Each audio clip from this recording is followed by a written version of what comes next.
कारुंडे ग्रामपंचायतकडून अपंग निधी 5% वाटप। कारुंडे ग्रामपंचायतीकडून कारुंडे येथील अपंग व्यक्तींना 5% निधीतून जार वाटप करण्यात आले। यावेळी सरपंच नंदा नामदास, उपसरपंच सूर्यकांत पाटील, ग्रामविकास अधिकारी आतार मॅडम, ग्राम महसूल अधिकारी काळे मॅडम तसेच ग्रामपंचायत सदस्य यांच्या हस्ते वाटप करण्यात आले। यावेळी कारुंडे ग्रामपंचायत हद्दीतील अपंग बांधव तसेच महिला भगिनी मोठ्या संख्येने उपस्थित होते। यावेळी त्यांना जारचे वाटप करण्यात आले।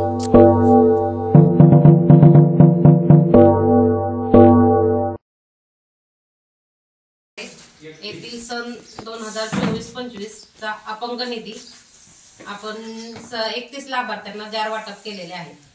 आपल्या परिसरातील नवनवीन बातम्या व घडामोडी पाहण्यासाठी महादरबार न्यूज चॅनल लाईक, शेअर व सबस्क्राईब करा।